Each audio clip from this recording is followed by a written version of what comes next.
नमस्कार। इस समय आप देख रहे हैं news in India. News in India में आपका स्वागत है।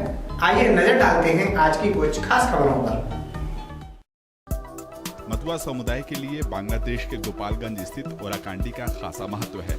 बांग्लादेश की अपनी 2 दिवसीय यात्रा के दौरान प्रधानमंत्री ने भी ओराकांडी स्थित मंदिर में जाकर नमन किया। साल 1812 ईस्वी में जन्मे गुरु हरिचंद ठाकुर का ये जन्म स्थान भी है। उन्होंने 19वीं सदी में समाज को जाति पाति और भेदभाव से परे एक नई राह दिखाई थी और उनकी कर्मभूमि तत्कालीन अविभाजित बंगाल में थी। उनके 12 प्रमुख सिद्धांतों को मानने वाले भारत और बांग्लादेश में लाखों अनुयायी हैं। प्रधानमंत्री ने बताया कि यहाँ आकर उन्हें काफी दिनों की इच्छा पूरी हुई है। उन्होंने लड़कियों के लिए एक प्राइमरी स्कूल स्थापित किए जाने और एक मिडिल स्कूल को अपग्रेड करने की घोषणा की। प्रधानमंत्री ने कहा कि ये गुरु हरिचंद की सेवा में समर्पित है। अभी मेरी यहाँ कुछ महानुभावों से बात हो रही थी तो उन्होंने कहा, किसने सोचा था कि भारत का प्रधानमंत्री कभी ओराकांडी आएगा। मैं आज वैसा ही महसूस कर रहा हूं जो भारत में रहने वाले मतुआ संप्रदाय के मेरे हजारों लाखों भाई बहन ओराकांडी आकर जो महसूस करते हैं, आज मैं भी वही महसूस कर रहा हूं। मैं आज यहां आया तो मैंने उनकी तरफ से भी इस पुण्य भूमि को चरण स्पर्श किया है। ओराकांडी में ही प्रधानमंत्री ने मतुआ समुदाय के लोगों से भी मुलाकात की। इस खास मौके पर राष्ट्रीय सुरक्षा सलाहकार अजीत डोभाल और विदेश सचिव हर्षवर्धन श्रृंगला भी उपस्थित रहे। मतुआ समुदाय के लोगों ने प्रधानमंत्री की यात्रा पर खुशी जाहिर की। प्रधानमंत्री ने गुरु हरिचंद ठाकुर को याद करते हुए दोनों देशों को 21वीं सदी के महत्वपूर्ण कालखंड में प्रेम और प्रगति के पथ पर बढ़ने का आह्वान किया। इस दिन की, इस पवित्र अवसर की प्रतीक्षा मुझे कई वर्षों से थी। साल 2015 में जब मैं प्रधानमंत्री के तौर पर पहली बार बांग्लादेश आया था, तभी मैंने यहां आने की इच्छा प्रकट की थी। वो मेरी इच्छा, वो मेरी कामना आज पूरी हुई है। मुझे लगातार श्री श्री हरिचंद ठाकुर जी के अनुयायियां, उनसे प्रेम और स्नेह हमेशा मिलता रहा है। उनके परिवार का अपनापन मुझे मिलता रहा है। मैं आज ठाकुर बाड़ी के दर्शन लाभ के पीछे उनके आशीर्वाद का प्रभाव भी मानता हूं। मुझे याद है, पश्चिम बंगाल में ठाकुर नगर में मैं जब गया था तो वहां मेरे मतुआ भाई बहनों ने मुझे परिवार के सदस्य की तरह बहुत प्यार दिया था। विशेष तौर पर बोरो मां का अपनत्व, मां की तरह उनका आशीर्वाद मेरे जीवन के अनमोल पल रहे हैं। पश्चिम बंगाल में ठाकुर नगर से बांग्लादेश में ठाकुर बाड़ी तक वैसी ही श्रद्धा है, वैसी ही आस्था है और वैसा ही अनुभव है। आजमगढ़ के मुबारकपुर थाना क्षेत्र में 24 नवंबर 2019 को हुए तिहरे हत्याकांड के दोषी को फांसी की सजा सुनाई गई है। विशेष कोर्ट पॉक्सो के न्यायाधीश रामेन सिंह ने इस केस के दोषी नजीरुद्दीन उर्फ अउआ पउआ को फांसी की सजा सुनाई है।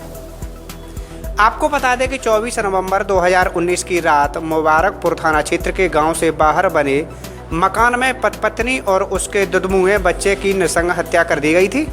2 बच्चे गंभीर रूप से घायल भी हुए थे। एफआईआर में नामजद आरोपी इम्तियाज नट को निर्दोष पाया गया था। आरोपी नजीरुद्दीन उर्फ अउआ पउआ को 2 दिसंबर को गिरफ्तार कर लिया। फिंगरप्रिंट मिलान और डीएनए टेस्ट भी कराया गया। 1 सप्ताह के अंदर आरोप पत्र दाखिल न्यायालय में किया गया। 12 दिन के अंदर अभियोजन पक्ष के सभी गवाहों की गवाही कराई गई। हालांकि डीएनए रिपोर्ट में देर होने से सजा सुनाने में समय लगा, लेकिन अदालत ने सुनवाई के बाद नजरुद्दीन उर्फ अउआ पउआ को फांसी की सजा सुनाई है। जनपद में लगभग 16 वर्ष बाद एक बार फिर फांसी की सजा सुनाए जाने से मामला चर्चा का विषय बना हुआ है। आज विशेष न्यायालय पास्को द्वारा इस अभियुक्त नजरुद्दीन उर्फ अउआ पउआ को मृत्युदंड की सजा सुनाई गई है और शेष मामलों में 376 आदि में आजीवन कारावास की सजा सुनाई गई है और हर मामले में इसको आर्थिक दंड की सजा भी दी गई है। वो आर्थिक दंड जो पीड़िता को दिया जाएगा। क्या घटनाक्रम था सर उस पे? घटनाक्रम ये है कि दिनांक 24/11/19 को की रात में ये एक अज्ञात आदमी का आया था कि ये 3 लोगों का मर्डर कर दिया है। इसके भाई को जब सूचना मिली तो भागकर घर पे आया और यहाँ आया तो देखा दरवाज़ा खुला हुआ है। अंदर गया तो देखा उसका भाई इरफान अहमद, इनकी जो है मृत्यु हुई है, उनकी पत्नी भी मरी हुई है, एक 4 साल का बच्चा वो भी मरा हुआ है। इसके बाद वह 2 और जो बच्चे थे घायल थे उनको किसी तरह से लेकर अस्पताल गया, पीएससी पे गया, पीएससी से उसको सदर अस्पताल रिफ़र किया गया, सदर अस्पताल से लाइफलाइन में लाया गया। लाइफलाइन में जहाँ इलाज चल रहा था, बेहोशी के दशा में जो पीड़िता है उसने एक दाढ़ी वाले का नाम बताया था, जिसके आधार पर दूसरे अभियुक्त के नाम से FIR पंजीकृत हो गया। लेकिन पुलिस को उस घटना पर विश्वास नहीं हो रहा था। पुलिस ने इसमें काफ़ी मेहनत किया और काफ़ी मेहनत के बाद 8 दिन के लगभग बाद इस अभियुक्त नजरुद्दीन उर्फ अउआ पउआ का नाम प्रकाश में आया। जब इस पूरे मामले का खुलासा हुआ, जब पीड़िता जब पूरी तरह से होश में आई, तब उसने बताया कि ये अभियुक्त घर का दरवाज़ा खटखटाया और इसके बाद जब उसके पिता ने दरवाज़ा खोला तो ये ईंट का प्रहार इसके सर पर किया। जब वो घायल होकर गिर गया, उसकी पत्नी आई, उसके साथ उसके सर पर भी ईंट का प्रहार किया। वो भी जब बेहोश हो गई, बच्चा चिल्लाने लगा तो उसको मार दिया। जो 4 साल का यान था उसको मार के ख़त्म कर दिया। इसके बाद इसने जो एक महिला है उसके साथ रेप किया। रेप करने के बाद उससे संतुष्ट नहीं हुआ तो फिर जो पीड़िता है उस पीड़िता के साथ जो है बलात्कार किया, उस पर भी संतुष्ट नहीं हुआ तो ये उसने उसके साथ अप्राकृतिक दुष्कर्म किया और ये लापता हो गया। इसके बाद ये घटना के 7वें 8वें दिन ये अपने भतीजियों को अश्लील वीडियो जो घटनास्थल पर तैयार किया था वो दिखाने लगा, जिस पर उनका तबीयत खराब होने लगा। उन्होंने अपनी माँ से कहा और माँ ने पड़ोसी से बताया और इस तरह से मामले का खुलासा हुआ। इसमें कौन सी धारा में मुकदमा दर्ज हुआ था? इसमें धारा 302, 376, 307 और 5/6 पास्को एक्ट में मुकदमा पंजीकृत हुआ था। तो इसमें कितनी सजा हुई? इसमें 302 में फांसी की सज़ा, फांसी पर तब तक लटकाया जाए जब तक इसकी मृत्यु न हो जाए। उसमें 2 लाख रुपये जुर्माना। धारा 307 में आजीवन कारावास, 1 लाख रुपये जुर्माना। 376 में आजीवन कारावास, 1 लाख रुपये जुर्माना। इसके साथ ही जो है कुछ सेक्शन हमने ऐड करवाया था, 376A, 376AB, जिसमें भी आजीवन कारावास और जुर्माना, और 201 जो घटना में प्रयुक्त हथियार को छिपाना, साक्ष्य मिटाना, इसके लिए 201 में भी इसको सजा सुनाई गई है 10 साल की। फिरोजाबाद में आज दिन दहाड़े पिता पुत्री के साथ बदमाशों ने तमंचे की बल पर लूट की घटना को अंजाम दिया, जिसमें लाखों रुपए के जेवरात लूटकर बदमाश मौके से फरार हो गए। ये पूरा मामला फिरोजाबाद के थाना सिकुआबाद क्षेत्र के गांव नंगला पौपी के पास का है। आपको बता दें कि दोपहर के समय राधे श्याम अपनी पुत्री पल्लवी के साथ किसी रिश्तेदारी में जा रहा था, तभी अज्ञात बदमाशों ने लूट की घटना को अंजाम दिया। इस पूरे मामले में पिता पुत्री घायल हैं। पिता के विरोध करने पर बदमाशों ने उसके सिर पर तमंचे की बट से प्रहार कर दिया, जिससे पिता पुत्री दोनों लहूलुहान हो गए। बदमाश लाखों रुपए की ज्वेलरी लेकर मौके से फरार हो गए। लूट की घटना की जानकारी जैसे ही वरिष्ठ पुलिस अधिकारियों को लगी तो वह मौके पर पहुंच गए। मौके पर पहुंचकर अपर पुलिस अधीक्षक ग्रामीण अखिलेश नारायण सिंह, CO सिकुआबाद राजवीर सिंह ने घटनास्थल का मौका मुआयना किया। बाइक से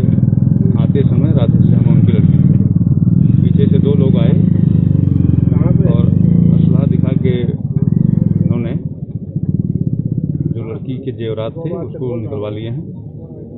इसमें CCTV फुटेज देखे जा रहे हैं और हमारी क्राइम ब्रांच की टीम भी है और विभिन्न तरह से इसकी छानबीन की जा रही है। शीघ्र गिरफ्तारी सुनिश्चित की जाएगी, बरामदगी की जाएगी। सर, कितने रुपए की लूट की घटना को अंजाम दिया? वो सारी चीज़ें अभी बात करके डिटेल जब लिखवा देंगे तो मैं आपको बताऊंगा कितने रुपए, कितने का माल कुल होगा। मैनपुरी के भोगांव में मतदाता सूची में नाम संशोधन कराने को लेकर तहसील में जमकर हंगामा हुआ। सपा नेताओं और लेखपालों के बीच जमकर मारपीट भी हुई। सपा नेता समेत 2 महिलाएं और 2 युवकों में SDM ने पुलिस हिरासत में भिजवाया है। लेखपालों ने SDM से मारपीट करने वालों के खिलाफ रिपोर्ट दर्ज कराने की मांग की है। लेखपाल संघ के महामंत्री सहित 3 लेखपालों को चोटें आई हैं।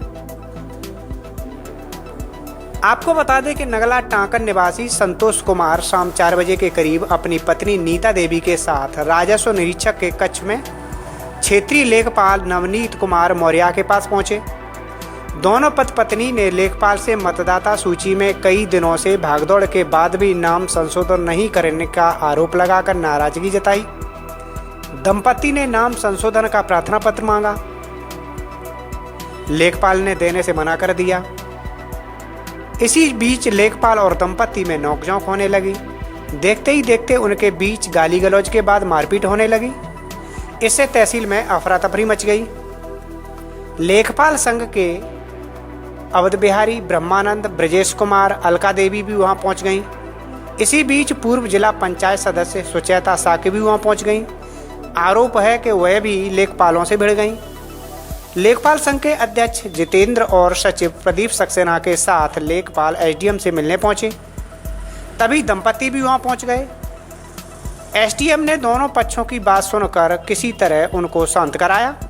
पश्चिम बंगाल और असम में विधानसभा चुनाव के लिए कल पहले चरण का मतदान होगा। दोनों राज्यों में पहले चरण की वोटिंग के लिए सभी जरूरी तैयारियां पूरी कर ली गई हैं।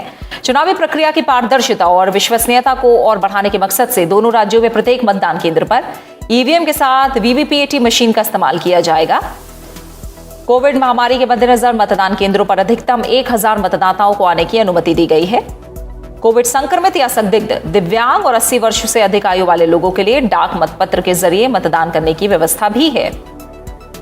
मतदान केंद्रों पर अनिवार्य रूप से सैनिटाइजेशन और मतदाताओं की थर्मल स्क्रीनिंग का विशेष तौर पर इंतजाम किया गया है। अति संवेदनशील इलाकों को छोड़कर सभी विधानसभा क्षेत्रों में मतदान का समय 1 घंटे बढ़ाया गया है। लगभग 50% मतदान केंद्रों पर वेबकास्टिंग की व्यवस्था भी की गई है। ये इंतजाम विशेष रूप से अति संवेदनशील, महत्वपूर्ण और अधिक मतदाताओं वाले मतदान केंद्रों के लिए है। पश्चिम बंगाल में पहले चरण में 30 विधानसभा सीटों के लिए वोट डाले जाएंगे। पहले चरण की सीटों के लिए कुल 191 उम्मीदवार चुनाव मैदान में हैं। बीजेपी 30 में से 29 सीटों पर चुनाव लड़ रही है, जबकि एक सीट पर बीजेपी की सहयोगी SJSU ने 1 सीट पर उम्मीदवार उतारा है। तृणमूल कांग्रेस की तरफ से 29 सीटों पर उम्मीदवार चुनाव मैदान में हैं। जयपुर विधानसभा सीट पर TMC उम्मीदवार का नामांकन अस्वीकार होने के बाद पार्टी निर्दलीय उम्मीदवार का समर्थन कर रही है। वहीं कांग्रेस, वाम दल और गठबंधन सहयोगी इंडियन सेक्युलर फ्रंट संयुक्त मोर्चे के तहत चुनाव लड़ रहे हैं। असम में पहले चरण के तहत राज्य की 47 विधानसभा सीटों के लिए कल मतदान होगा। इस चरण में कुल 264 उम्मीदवार चुनाव मैदान में हैं और इस बार 3 मुख्य गठबंधन चुनाव मैदान में हैं। बीजेपी के नेतृत्व में नेशनल डेमोक्रेटिक अलायंस में असम गण परिषद शामिल है। अन्य गठबंधनों में यूनाइटेड पीपल्स पार्टी, लिबरल और कांग्रेस के नेतृत्व में महाजोट शामिल है। महाजोट या ग्रैंड अलायंस में All India United Democratic Front, Bodoland People's Front शामिल है। कांग्रेस ने 43, असम जातीय पार्टी ने 41, बीजेपी ने 39 और AGP ने 10 उम्मीदवार मैदान में उतारे हैं। 78 निर्दलीय उम्मीदवार भी किस्मत आजमा रहे हैं। असम और पश्चिम बंगाल में दूसरे और तीसरे चरण के साथ ही केरल, तमिलनाडु और केंद्र शासित प्रदेश पुदुचेरी में एक चरण में होने वाले विधानसभा चुनाव के लिए भी प्रचार अभियान जोरों पर है। असम और पश्चिम बंगाल में दूसरे चरण का मतदान 1 अप्रैल को होगा। दूसरे चरण के लिए असम में 39 सीटों के लिए 346 उम्मीदवार चुनाव मैदान में हैं, जबकि पश्चिम बंगाल में दूसरे चरण की 30 सीटों पर कुल 171 उम्मीदवार चुनाव लड़ रहे हैं। इन दोनों राज्यों में तीसरे चरण में 6 अप्रैल को वोट डाले जाएंगे। असम में तीसरे चरण की 40 सीटों के लिए 338 और पश्चिम बंगाल में तीसरे चरण की 31 सीटों के लिए 205 उम्मीदवार चुनाव मैदान में हैं। केरल, तमिलनाडु और पुदुचेरी में एक ही चरण में 6 अप्रैल को मतदान होगा। केरल विधानसभा की 140 सीटों के लिए कुल 957, तमिलनाडु विधानसभा की 234 सीटों पर 4125 और पुदुचेरी विधानसभा की 30 सीटों के लिए 324 उम्मीदवार चुनाव मैदान में हैं। इनके अलावा तमिलनाडु में कन्याकुमारी लोकसभा सीट के उपचुनाव के लिए 12 उम्मीदवारों के बीच मुकाबला होगा। केरल में मलप्पुरम लोकसभा सीट के उपचुनाव में 6 उम्मीदवार अपनी किस्मत आजमा रहे हैं। इन दोनों लोकसभा सीटों पर उपचुनाव के लिए भी 6 अप्रैल को ही वोट डाले जाएंगे। महाराष्ट्र के पुणे में शुक्रवार को कैंप इलाके में मौजूद फैशन स्ट्रीट मार्केट में आग लग गई। आग इतनी भयानक थी कि आसमान में धुएं का गुबार छा गया था, जिसे कई किलोमीटर से साफ देखा जा सकता था। आग की सूचना मिलते ही 16 दमकल वाहन मौके पर पहुंचे और करीब 1 बजे आग पर काबू पाया गया। बता दें कि कपड़ों के इस बाजार में छोटी बड़ी सभी दुकानें एक दूसरे से जुड़ी हुई हैं। कपड़ों की दुकानें होने के कारण आग तेजी से फैल गई और भयानक रूप ले लिया। हालांकि इस घटना में किसी के हताहत होने की कोई खबर नहीं है, लेकिन फेरी वालों और दुकान मालिकों को इस अग्निकांड से लाखों का नुकसान हुआ है। हर चीज़ की दुकान है यहाँ पर, ज़्यादा करके तुमको कपड़े का दुकान ज़्यादा मिलेगा। अंदर पूरा कपड़े का दुकान है, यहाँ पूरा कपड़े का दुकान है। एक भी कोई चीज़ किसी के हाथ को नहीं आई। 10:30 से 11 के बीच में लगी है। किस चीज़ का शॉर्ट था, कितना नुकसान हुआ? हमारा हुआ कम से कम 3 से 4 लाख रुपए का नुकसान हुआ। किस चीज़ का शॉर्ट था? हमारा वॉचेस का था, लेडीज़ गारमेंट का था। अब वो पता नहीं लगी थी या लगाई गई थी, उस डाउटफुल है। यूपी के आजमगढ़ में एसपी कार्यालय में तैनात सिपाही को एंटी करप्शन की टीम ने कुंवर सिंह उद्यान से 20,000 रुपए घूस लेते हुए गिरफ्तार कर लिया। आरोपी दुष्कर्म पीड़िता को मिलने वाले अनुदान को दिलाने के लिए घूस ले रहा था। आपको बता दें कि जीयनपुर थाना क्षेत्र की एक बालिका दुष्कर्म की शिकार हुई थी। दुष्कर्म के मामले में मिलने वाली शासकीय अनुदान के लिए उसकी फाइल लगी हुई थी। पीड़ित पक्ष अनुदान के लिए एसपी कार्यालय के चक्कर लगा रहा था, लेकिन उसकी फाइल आगे नहीं जा रही थी। इसी दौरान एसपी कार्यालय में तैनात सिपाही दिलीप कुमार भारती ने अनुदान दिलाने के नाम पर पीड़िता के परिजनों से 20,000 रुपए की मांग की। क्या नाम तुम्हारा? और मेरा नाम दीपक है। और जो आर्ची दिलीप कुमार जी हैं, बार बार इनको फ़ोन करके परेशान करते थे और पैसे की डिमांड करते थे। जो इनका एक थाना जीयनपुर में एक मुकदमा लिखा गया था SC/ST का और जो दुष्कर्म का था, उसमें जो सरकारी विभाग, समाज कल्याण विभाग की तरफ से अनुदान आता है, उसी को अनुदान को दिलवाने के लिए दिलीप कुमार जी बार बार फ़ोन करते थे और उनको परेशान करते थे, पैसे की डिमांड करते थे। जब पहली किस्त, जब इनके खाते में पहली किस्त 2.5 लाख की गई, तभी से ये बार बार फ़ोन करके 25,000 रुपये की डिमांड कर रहे थे। फिर जब प्रेम कुमार इनसे परेशान हो गए एक आदमी को, तो इन्होंने इनके घर पे भेज दिया था पैसे लेने के लिए। फिर प्रेम कुमार ने मुझसे संपर्क किया और कहा कि भैया ऐसी बात है और धमका रहे हैं, बार बार फ़ोन करके परेशान कर रहे टाइम और घर पे आदमी को भी भेज रहे हैं। तो मैंने इनसे बात किया, तो इन्होंने मुझसे बात किया, 25,000 मांग रहे थे और मुझसे इन्होंने बातचीत करते हुए 20,000 पे मामला डन किया था। फिर हमने सामाजिक प्रयास संगठन की तरफ से और आशीष गुप्ता जी की तरफ से हमने संपर्क किया कि भाई साहब ये लोग परेशान कर रहे हैं, पुलिस वाले हैं और पैसे की डिमांड कर रहे हैं। और फिर आशीष गुप्ता जी और जो सामाजिक संगठन प्रयास है, उन लोगों की मदद से हम लोग एंटी करप्शन गोरखपुर पहुँचे और फिर उनकी मदद से हमने जाल बिछाकर इनको रंगे हाथ लेते हुए, पैसे लेते हुए पकड़ा। इससे नाराज परिजनों ने इसकी शिकायत भ्रष्टाचार निवारण संगठन गोरखपुर शाखा में दर्ज करा दी। शनिवार को आरोपी सिपाही ने जैसे ही एसपी कार्यालय के सामने कुंवर सिंह उद्यान में पीड़िता से 20,000 रुपए लिए, वैसे ही एंटी करप्शन की टीम ने उसे गिरफ्तार कर लिया। टीम आरोपी सिपाही को लेकर शहर कोतवाली पहुंची, जहां उसके खिलाफ FIR दर्ज की गई है। रिश्वत लेते हुए एसपी कार्यालय के सिपाही की गिरफ्तारी से पुलिस महकमे में हड़कंप मचा है। ये मामला दरअसल भयभूत भ्रष्टाचार के खिलाफ हम लोगों का आंदोलन है और इसी संबंध में पीड़ित जो है प्रेम कुमार ने हमसे जो है एंटी करप्शन का नंबर मांगा था। कहा था कि भाई इस तरीके का मैटर है, एक सिपाही जो हमको मतलब घूस मांग रहे हैं फला कार्य के लिए। हम लोगों ने उनको नंबर दिया एंटी करप्शन गोरखपुर का और आज वहाँ से टीम आई और रंगे हाथ 20,000 रुपया घूस लेते गिरफ्तार की है। कब से शिकायत मिल रही थी? ये शिकायत चूँकि मामला तो 1.5 दिन था, अभी हमसे जो है 1 हफ्ता पहले वो नंबर मतलब पीड़ित लिया था प्रेम कुमार। प्रेम कुमार क्या करते हैं?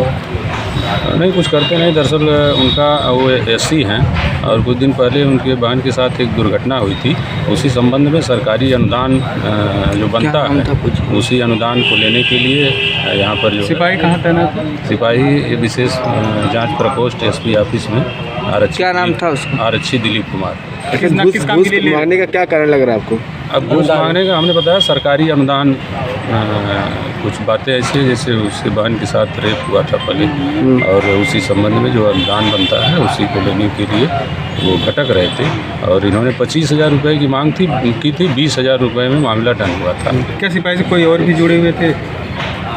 अब ये चीज़ें हम नहीं बता सकते, हम आपको जानकारी नहीं है, क्योंकि पीड़ित ही जान सकता है। देश में कोरोना वायरस के आंकड़े डरा रहे हैं। हर दिन कोरोना संक्रमण के दैनिक मरीजों की संख्या में वृद्धि लगातार दर्ज की जा रही है। आज तो आंकड़ा 62,000 को भी पार कर गया। देश की मौजूदा स्थिति पर नजर डालें तो स्वास्थ्य मंत्रालय की ताज़ा रिपोर्ट के अनुसार पिछले 24 घंटे में 62,258 नए मामले सामने आए हैं और 291 लोगों की जान चली गयी। हालांकि 30,386 लोग कोरोना वायरस को मात देकर ठीक हो गए। इससे पहले 16 अक्टूबर 2020 को 62,212 कोरोना केस दर्ज किए गए थे। वहीं देश में कुल आंकड़ों की बात करें तो स्वास्थ्य मंत्रालय के मुताबिक देश में कुल केस की संख्या 1,19,08,910 है। वहीं स्वस्थ होने वाले मरीजों की कुल संख्या 1,12,95,023 है, जबकि इस महामारी की वजह से अब तक 1,61,240 लोग अपना दम तोड़ चुके हैं। वहीं बात करें एक्टिव केस की तो देश में 4,52,647 सक्रिय मामले हैं। कोरोना वायरस को काबू करने के लिए लगाए गए लॉकडाउन के 1 साल बाद भी हालात भयावह है। सक्रिय मामले लगातार बढ़ते जा रहे हैं। सबसे ज्यादा हालत खराब महाराष्ट्र, पंजाब, कर्नाटक, छत्तीसगढ़ और गुजरात में है। यहाँ के आंकड़ों पर नजर डालें तो महाराष्ट्र में 36,902, पंजाब में 3,122, कर्नाटक में 2,567, छत्तीसगढ़ में 2,665, गुजरात में 2,190 और केरल में 1,825 मामले सामने आए हैं। इधर दिल्ली में 1,534 से ज्यादा नए केस दर्ज किए गए। इसे बढ़ती रफ्तार को देखते हुए महाराष्ट्र में तो नाइट कर्फ्यू भी लगा दिया गया है, जबकि कोरोना वायरस ने होली के रंग में भी भंग डाल दिया। झारखंड, उत्तराखंड, हरियाणा, गोवा और हिमाचल प्रदेश में होली को लेकर सख्त गाइडलाइन जारी की गई है, जिसके मुताबिक रामनवमी, होली, सरहुल और अन्य त्योहारों पर किसी भी सार्वजनिक आयोजन से रोक लगाई गई है। इसी के साथ ही होली, रामनवमी, शब ए बारात, गुड फ्राइडे जैसे त्योहारों पर भीड़ एकत्रित होने पर भी रोक है। यानी कि साफ है कि राज्य सरकारें इस महामारी को रोकने के लिए हर मुमकिन कोशिश कर रही हैं। वहीं दूसरी तरफ देश में कोरोना वायरस के खिलाफ वैक्सीनेशन अभियान भी जोरों पर है। अब तक 5,81,09,773 लोगों को वैक्सीन लगाई जा चुकी है। उन्नाव न्यायालय में घुसकर तोड़फोड़ और न्यायाधीश से मारपीट और अभद्रता की घटना के दूसरे दिन एडीजी ने नौकरी से इस्तीफे की अर्जी डीजे के माध्यम से हाईकोर्ट के रजिस्ट्रार जनरल को भेजी है और साथ ही स्वैच्छिक सेवानिवृत्ति की भी मांग की है। आपको बता दें कि एसोसिएशन के अध्यक्ष रामशंकर यादव न्यायाधीश से मिलने उनके न्यायालय कक्ष में गए थे। बातचीत के दौरान विवाद हो गया। न्यायालय में हुए अपमान पर न्यायाधीश ने सदर कोतवाली पुलिस को प्रार्थना पत्र देकर वकीलों के खिलाफ मुकदमा दर्ज करने की मांग की, लेकिन कार्रवाई नहीं हुई। एसोसिएशन की बैठक में अधिवक्ताओं ने न्यायालय कार्य से विरत रहने का निर्णय लिया और वकीलों का एक गुट विभिन्न न्यायालयों में काम बंद कराने लगा। इसी दौरान करीब 11 बजे अधिवक्ता विशेष न्यायाधीश पॉक्सो एक्ट कोर्ट पहुंचे। अधिवक्ताओं और एडीजी के बीच विवाद हो गया। न्यायाधीश ने अधिवक्ताओं पर न्यायालय कक्ष में तोड़फोड़, फर्नीचर फेंकने और न्यायालय और न्यायाधीश की गरिमा का अनादर करते हुए अभद्रता का आरोप लगाया कि अधिवक्ताओं ने उनका मोबाइल फोन भी छीन लिया था। एडीजी ने अपना इस्तीफा जिला जज माउज बिन आसिम के माध्यम से हाई कोर्ट प्रयागराज के रजिस्ट्रार जनरल को भेज दिया है। सदर कोतवाली पुलिस ने बार एसोसिएशन के अध्यक्ष रामशंकर सिंह यादव, महामंत्री जितेंद्र सिंह, पूर्व अध्यक्ष सतीश शुक्ला, गिरीश मिश्रा, पूर्व जिला शासकीय अधिवक्ता विनोद पाठक सहित 24 ज्ञात और करीब 200 अज्ञात के खिलाफ लोक सेवक रिपोर्ट दर्ज की है।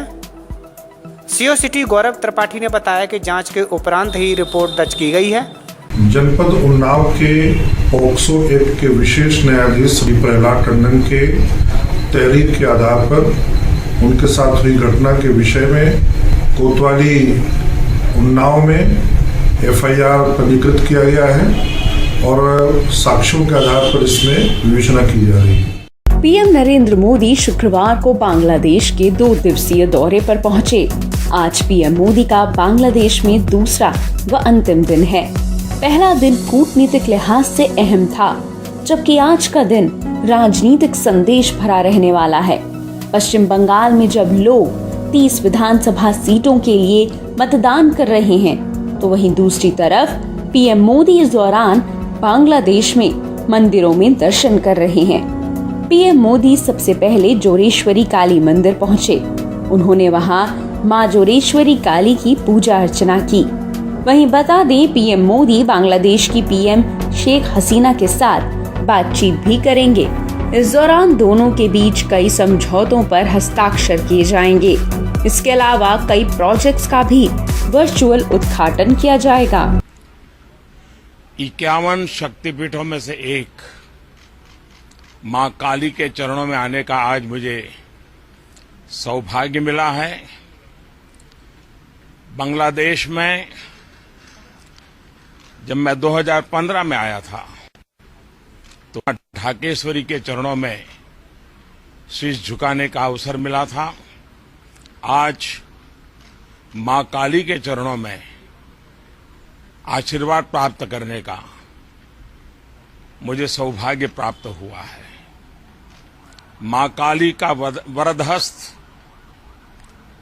आज मानव जात जिस कोरोना के कारण अनेक संकटों से गुजर रही है, मां से यही प्रार्थना है कि पूरी मानव जात को इस कोरोना के संकट से जल्द मुक्ति दिलाएं।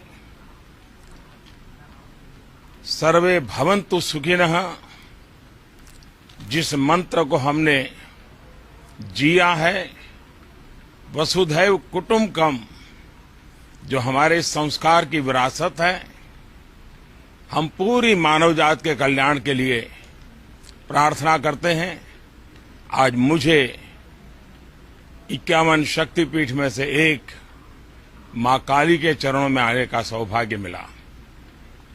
मेरी कोशिश रहती है कि मौका मिले तो इन 51 शक्तिपीठों में कभी न कभी जाकर के अपना मत्था टेकूं। आज जब मैं इस पवित्र धरती पर आया हूं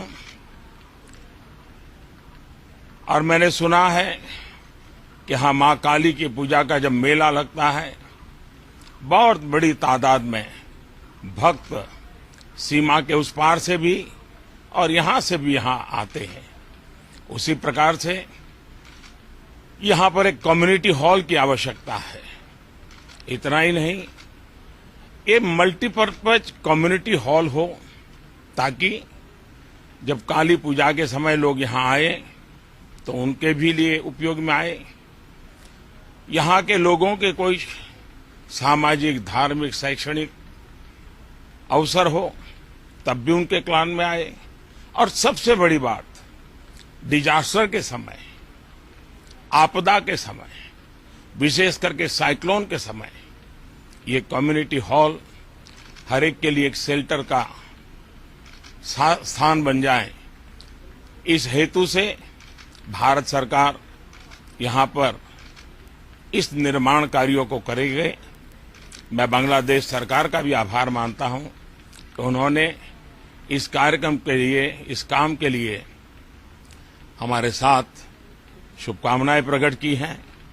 मैं फिर एक बार मां काली के चरणों में प्रार्थना करता हूं और सभी मानव समाज के कल्याण के लिए फिर एक बार प्रार्थना करता हूं। देश के कई राज्यों में कोरोना के मामले बढ़ रहे हैं, जिसके चलते कुछ शहरों में लॉकडाउन लगाने की नौबत भी आ गई है। देश की राजधानी दिल्ली में भी बीते कुछ दिनों में कोरोना के मामले तेजी से बढ़े हैं। ऐसे में दिल्ली में भी लॉकडाउन लगाने की अफवाह फैल रही है। इन अफवाहों पर विराम लगाते हुए दिल्ली के स्वास्थ्य मंत्री सत्येंद्र जैन ने कहा है कि दिल्ली में फिलहाल लॉकडाउन लगने की कोई संभावना नहीं है और लॉकडाउन समस्या का समाधान नहीं है। बता दें, गुरुवार और शुक्रवार को दिल्ली में कोविड-19 के 1500 से ज्यादा केस दर्ज किए गए हैं। टोटल केस लोड 6,54,276 हो चुका है, जिनमें से 6,51,000 का इलाज चल रहा है। शुक्रवार को कोरोना के 9 मरीजों ने दम तोड़ा, जिससे मृतकों की संख्या 10,09,087 पहुंच गई। शुक्रवार को 1,534 नए केस सामने आए, जो कि इस साल सर्वाधिक हैं। दिल्ली में कल 1534 पॉजिटिव केसेस थे एंड 1.8% पॉजिटिविटी रही है। अभी जो पॉजिटिविटी चल रही है लगभग 0.25% के करीब पिछले कुछ दिनों से चल रही है और केसेस जो पहले थोड़े कम थे अभी थोड़ा ज़्यादा हुए हैं। हमने इसको रोकने के लिए टेस्टिंग बहुत ज़्यादा बढ़ा दी है। अब डेली हमारे टेस्ट 85,000 से लेकर 90,000 के करीब टेस्ट हो रहे हैं। देश का जो एवरेज टेस्टिंग है उससे हम 5 गुने से ज़्यादा टेस्ट कर रहे हैं।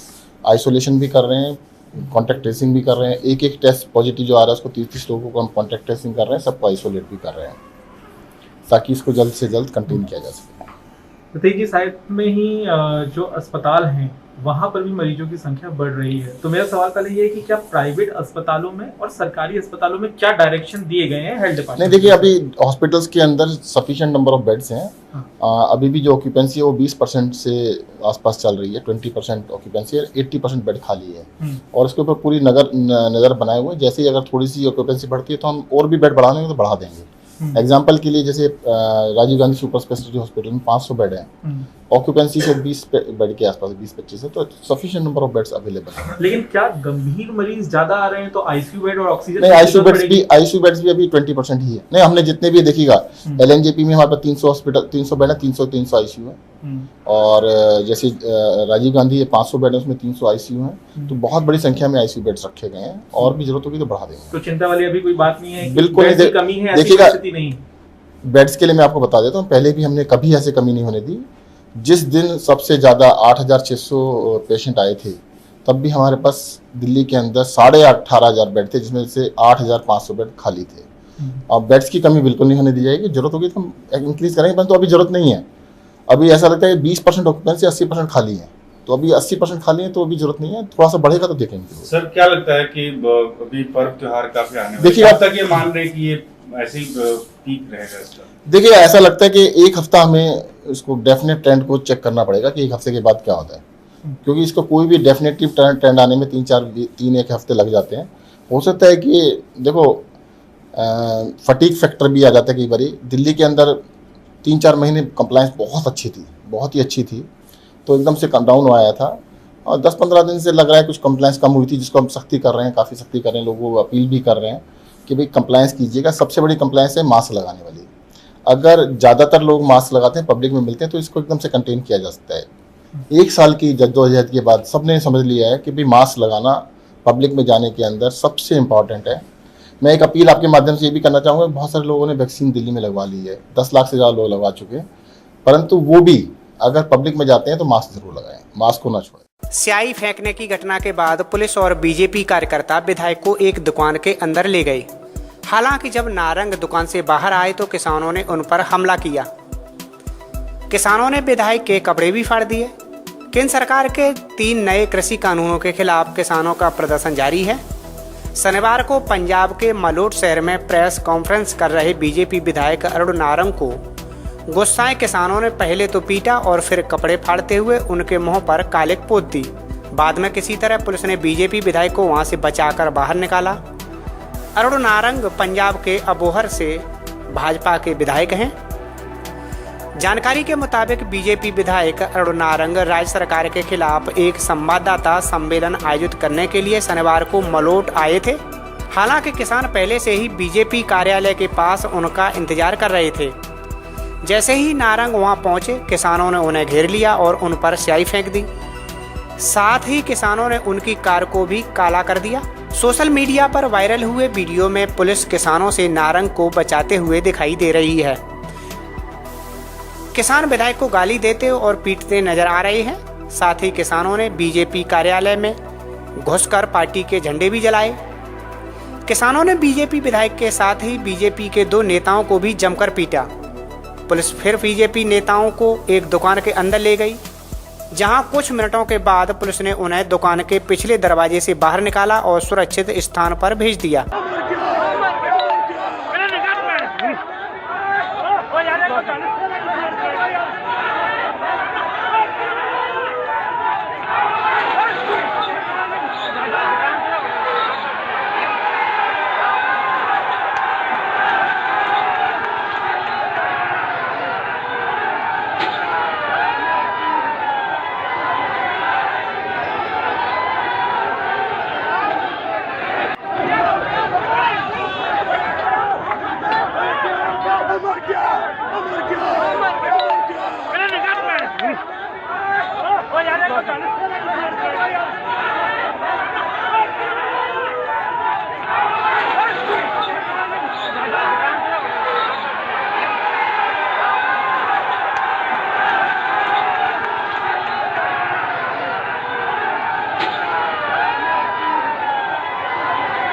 बांग्लादेश अपनी आजादी के 50 साल पूरे होने पर जश्न मना रहा है और इस जश्न में शामिल होने के लिए प्रधानमंत्री नरेंद्र मोदी बांग्लादेश के दौरे पर हैं।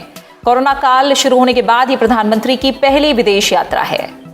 ढाका के परेड मैदान पर आयोजित बांग्लादेश राष्ट्रीय दिवस कार्यक्रम में प्रधानमंत्री नरेंद्र मोदी बतौर गेस्ट ऑफ ऑनर शामिल हुए। इस मौके पर प्रधानमंत्री ने शेख मुजीबुर रहमान को मरणोपरांत गांधी शांति पुरस्कार से सम्मानित किया। शेख मुजीबुर रहमान की छोटी बेटी शेख रेहाना ने पुरस्कार ग्रहण किया। बांग्लादेश की आजादी के लिए शहीद हुए लोगों को नमन करते हुए प्रधानमंत्री ने कहा कि मैं सभी भारतीयों की तरफ से शेख मुजीबुर रहमान को श्रद्धांजलि देता हूं, जिन्होंने बांग्लादेश और यहां के लोगों के लिए अपना जीवन न्यौछावर किया। प्रधानमंत्री ने कहा कि दोनों देशों के रिश्ते मजबूत हो रहे हैं। उन्होंने कहा कि एक सुखद संयोग है कि बांग्लादेश की आजादी के 50 वर्ष और भारत की आजादी के 75 वर्ष का पड़ाव एक साथ ही आया है। प्रधानमंत्री ने कहा कि भारत और बांग्लादेश की चुनौतियां भी साझा हैं और समस्याएं भी। भारत और बांग्लादेश के सामने आतंक का खतरा है और दोनों देशों के पास लोकतंत्र की ताकत है। प्रधानमंत्री ने कहा कि कोरोना काल में दोनों देशों के बीच अच्छा तालमेल रहा। उन्होंने कहा कि कोरोना वायरस महामारी से निपटने के लिए made in India vaccine Bangladesh के भी काम आ रही है। बांग्लादेश के 50वें स्वतंत्रता दिवस पर प्रधानमंत्री शेख हसीना देश के लोगों से उन्होंने आग्रह किया कि वो आपसी मतभेदों को दूर करें और एक समृद्ध और गैर सांप्रदायिक बांग्लादेश के लिए काम करें। प्रधानमंत्री शेख हसीना ने भारत के साथ बेहतर संबंधों का भी जिक्र किया और इस मौके पर कई देशों के शासनाध्यक्षों ने अपने विचार साझा किए। प्रधानमंत्री नरेंद्र मोदी से बांग्लादेश के विदेश मंत्री डॉक्टर ए.के. अब्दुल मोमिन ने मुलाकात की।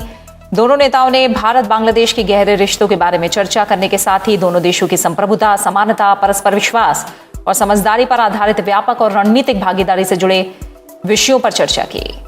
प्रधानमंत्री नरेंद्र मोदी ने बांग्लादेश के विभिन्न राजनीतिक दलों के विपक्षी नेताओं के साथ भी मुलाकात की और उनसे बातचीत की। इस दौरान दोनों देशों के द्विपक्षीय संबंधों से जुड़े विभिन्न विषयों पर विचार विमर्श किया गया। इससे पहले प्रधानमंत्री नरेंद्र मोदी ने बांग्लादेश में 14 दलों वाले गठबंधन के नेताओं और उनके संयोजक से मुलाकात की। इस दौरान दोनों देशों के संबंधों को और मजबूत करने के विभिन्न मुद्दों पर बातचीत की गई। और इससे पहले बांग्लादेश की 2 दिन की यात्रा पर ढाका के हजरत शाहजलाल अंतर्राष्ट्रीय हवाई अड्डे पहुंचने पर प्रधानमंत्री नरेंद्र मोदी का भव्य स्वागत किया गया। ढाका में प्रधानमंत्री शेख हसीना और उनके मंत्रिमंडल के सहयोगियों ने हजरत शाहजलाल अंतर्राष्ट्रीय हवाई अड्डे पर प्रधानमंत्री नरेंद्र मोदी का स्वागत किया।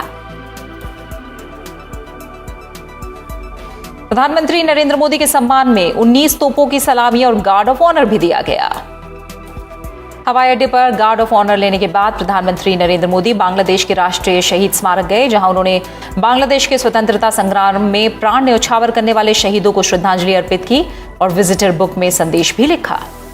प्रधानमंत्री नरेंद्र मोदी ने यहां पौधारोपण किया।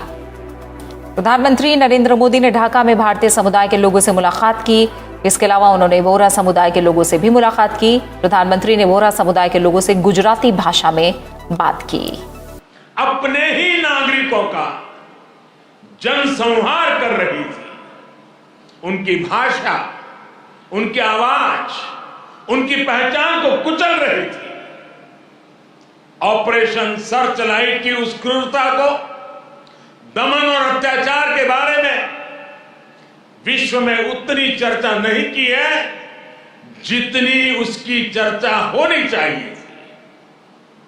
बंधुगण, इन सबके बीच यहां के लोगों और हम भारतीयों के लिए आशा की किरण थे बंगबंधु शेख मुजीबुर रहमान।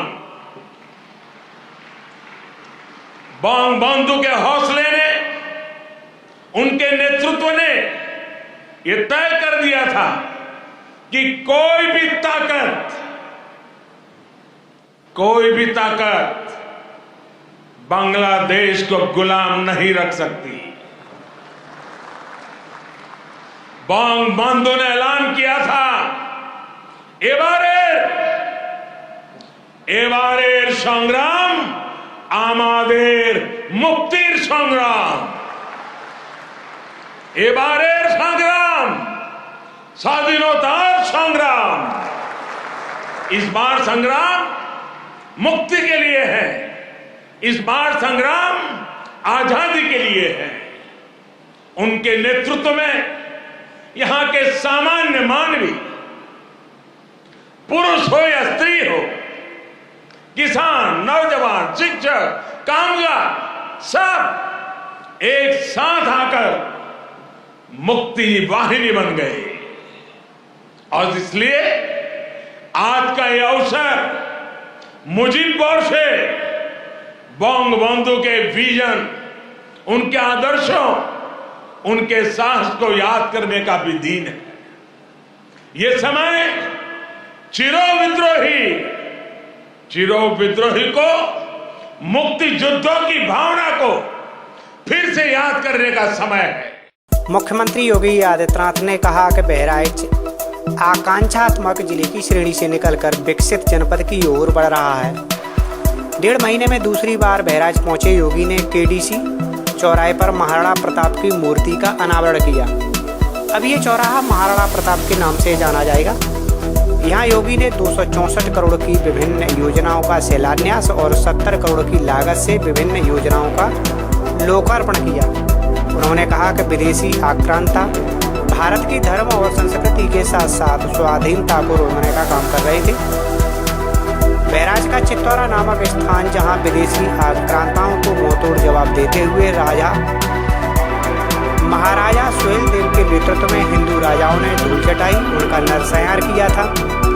चित्तौरा की वह भूमि पयागपुर के राजा ने ही प्रदेश सरकार को ट्रस्ट बनाने के लिए दान में दी है, जिस पर सुहेल देव स्मारक बन रहा है।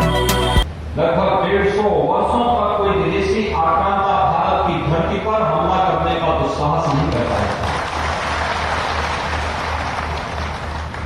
जब भी भारत की जवानी बोलती है और मातृभूमि की रक्षा के लिए अगुवाई देती है, तो देश के दुश्मन ऐसे ही मौन होते हैं जो सौर्य पराक्रम 1000 वर्ष पहले इस धरती ने दिखाया था।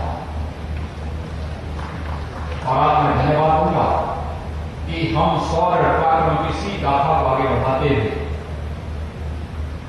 मैंने कोई स्थल ऐसा नहीं देखा है कि जहां पर लगभग 1.5 महीने के अंतराल में 2 ऐसे राष्ट्रीय महापुरुषों के स्मारक और उनकी प्रतिमाओं को स्थापित करने के कार्यक्रम एक घंटे में आगे बढ़ते जा रहे हैं। और साथ साथ यहां पर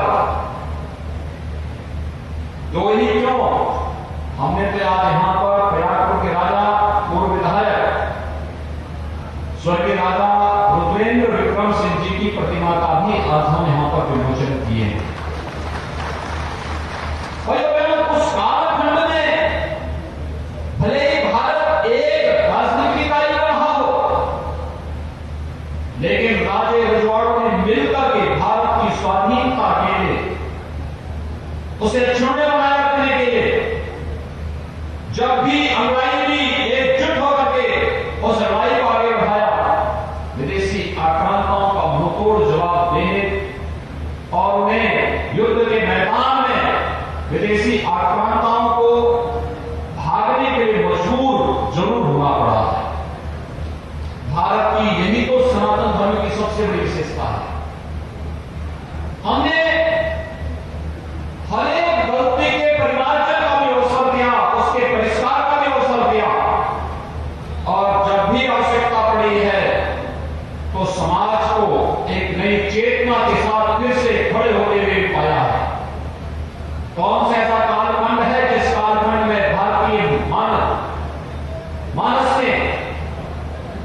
तफसील पर राजमहल से लेकर के प्रवासी क्षेत्रों में निवास करने वाले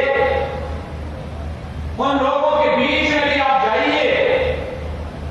झारखंड में अगर आप जाएंगे, भगवान बिरसा मुंडा के त्याग और बलिदान की कहानी कुछ नई ही रूप में हमें संदेश देती है। आप सुदूर नागालैंड में जाइए। नागालैंड ने देश की स्वाधीनता के लिए उस कालखंड में वहां की रानी ने जो योगदान दिया था, ये किसी से छुपा हुआ नहीं है। ऐसे ही आप देश के अंदर जाइए। आप अभी पिछले दिनों में झांसी के अंदर जाने का अवसर प्राप्त हुआ था। झांसी के अंदर 1857 के प्रथम स्वातंत्र समर में रानी लक्ष्मीबाई ने देश की स्वाधीनता की कमान अपने हाथों में लेकर के जो लड़ाई देश के प्रथम स्वतंत्र समर की लड़ी थी, अवंतीबाई ने, झलकारी बाई ने, उदा देवी ने जो एक संघर्ष किया था, ये गौरव गाथा आज भी हम सबको आगे बढ़ने के लिए निरंतर प्रेरित करती है। और मैं मेरे वासियों को बधाई देता हूं कि उस गौरव गाथा को एक निरंतरता बनाए हुए हैं।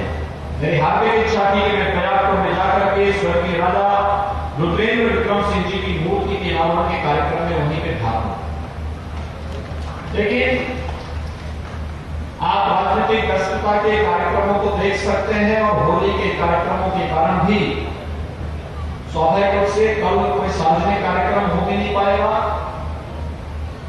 और ये कार्यक्रम पूर्व निश्चित था, इसमें एक साथ सभी कार्यक्रम हो रहे हैं। और मुझे बताते हुए प्रसन्नता है कि बहराइच के चित्तौड़ा नामक स्थान पर, जहां पर महाराज सुहेलदेव के भव्य स्मारक का निर्माण कार्य प्रारंभ हो रहा है, प्रधानमंत्री जी ने जिसका शिलान्यास किया है,